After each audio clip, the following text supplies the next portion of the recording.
안녕하세요. 투자돼지입니다. 이번 주에 등기부 등본 한 장을 보다가 이상한 줄을 발견했습니다. 29억짜리 아파트에 17억 근저당이 잡혀 있는데 근저당권자가 은행이 아니었습니다. 돈을 빌려준 쪽이 그 집을 판 매도인이었죠. 몇 달째 지켜보던 세종 시나리오의 시계가 여기서 흔들릴 수 있겠더라고요. 왜 그런지는 잠시 뒤에 보고 먼저 무슨 일이 있었는지 30초만 찍겠습니다. 지난 7월 14일 분당 양지마을에 전용 164제곱미터가 29억 원에 매매됐습니다. 대통령 부부의 집이었죠. 이틀 뒤 잡힌 근저당이 채권 최고액은 17억 7천만 원. 근저당권자는 매도인입니다. 매수인이 못 낸 잔금을 매도인이 집을 담보로 잡고 빌려준 셈이죠. 규제 지역인 분당에서 25억 초과 주택은 대출이 2억까지 묶이고 재건축 조합원 지위를 넘길 기한도 임박해 있었습니다. 정치적 논란은 이 영상의 관심사가 아닙니다. 제가 보려는 건 이 거래가 시장에 무엇을 남겼는가입니다. 남긴 건 크게 세 가지로 보입니다. 첫째, 공인 효과입니다. 매도인 근저당은 원래부터 합법이었습니다. 제도가 바뀐 게 아니죠. 바뀐 건 딱 하나. 가장 눈에 띄는 자리에서 이 방식이 공개됐다는 점입니다. 매도인에게는 파는 방법을, 매수인에게는 사는 방법을 같이 확인시켜준 셈이죠. 지금 고가 시장의 거래 동결은 상당 부분 대출 한도가 만들어 놓은 것인데요. 이 우회로가 퍼지면 동결의 일부가 풀리고 카라타기 체인이 다시 돕니다. 밖으로 나가려던 수요의 일부가 중심에 머무르게 되는 거죠. 그런데 제가 더 걸린 건 두 번째입니다. 이 다리가 생각보다 꽤 길다는 점이죠. LTV, DSR 대출 한도는 전부 금융기관 대출을 겨냥한 규제입니다. 매도인이 직접 빌려주는 4인 간 금전거래에는 그대로 적용되지 않습니다. 유지 기간에도 정해진 제한이 없어서 합의만 되면 2년이든 5년이든 이어질 수 있습니다.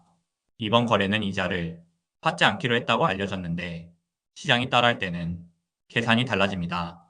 무이자로 두면 증여세가 걸리지만 연 4.6% 안팎으로 받으면 그 문제는 정리되거든요. 그 순간 이 거래는 매도인에게 다른 물건이 됩니다. 1순위 근저당으로 담보된 연 4%대 이자 자산이니까요. 몇 달짜리 브릿지가 아니라 매도인이 은행 역할을 하는 중기금융이 열리는 셈이죠. 물론 제약도 있습니다. 규제 지역이라 자금 조달 계획서로 돈의 출처를 소명해야 하고 논란이 커지면 정부가 심사를 조일 수도 있습니다. 그러니까 이 길을 막는 건 금지 규정이 아니라 소명 부담과 정책 리스크에 가까워 보입니다. 그리고 세 번째가 제가 가장 오래 본 대목입니다. 이 열쇠가 모든 매도인이 손에 있지는 않다는 점이죠. 이 방식이 성립하려면 매도인이 잔금 17억을 몇 달, 길게는 몇 년 안 받고도 버틸 수 있어야 합니다. 매도 대금으로 갈아타야 하는 사람, 그 돈이 곧 생활 자금인 사람에게는 선택지가 아닙니다. 그러면 같은 규제 아래에서 매도 시장이 둘로 갈라집니다. 자금력 있는 매도인은 금융까지 얹어서 원하는 가격에 팔고 그렇지 못한 매도인은 여전히 대출 2억으로 27억을 감당할 매수인을 기다려야 합니다. 이 갈라짐은 사람 단위에서 끝나지 않고 지역 단위로도 번질 수 있습니다. 자산 여유 있는 매도인이 많은 상급지와 재건축 단지부터 거래가 먼저 돌고 나머지는 동결이 이어지는 그림이 되는 거죠. 시장의 온기가 위쪽에서부터 가진 쪽에서부터 도는 구조인 셈입니다. 자, 이제 세종입니다. 1015 대책 이후 유동성은 교과서적인 풍선효과 경로를 따라 움직여 왔습니다. 규제를 비켜간 동탄이 먼저 크게 뛰었고 규제가 더해질 때마다 화성, 병점, 오산, 평택 같은 비규제 지역으로 매수세가 옮겨갔죠. 이 확산이 계속되면 아직 비규제인 세종에도 언젠가 흐름이 닿는다. 이게 제가 지켜보던 기존 시나리오였습니다. 숫자로 보면 거리는 이 정도입니다. 2026년 6월 기준 제곱미터당 평균 매매가는 성남 분당이 1974만원, 화성 동탄이 1004만원, 세종이 675만원입니다.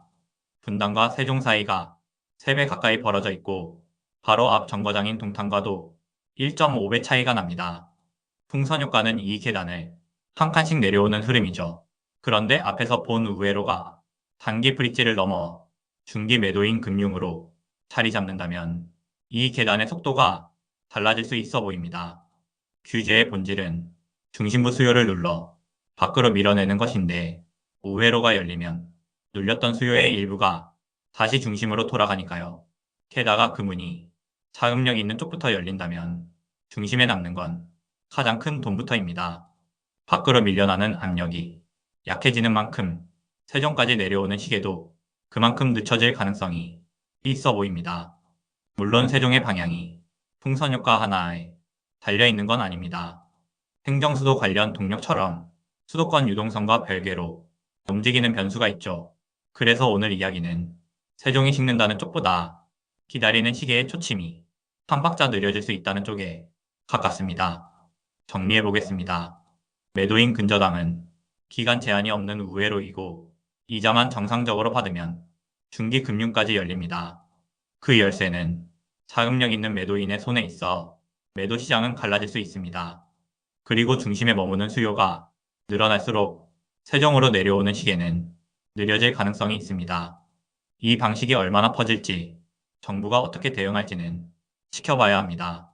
다만 규제가 만든 물길은 늘 예상 밖의 우회로를 만나 방향이 바뀌곤 했는데요.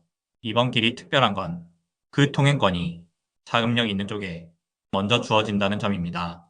규제는 수요를 없애는 게 아니라 수요가 흐르는 길을 바꿀 뿐 새 길의 통행료를 낼 수 있는 쪽이 먼저 움직이는 것 같습니다. 오늘도 끝까지 봐주셔서 감사합니다.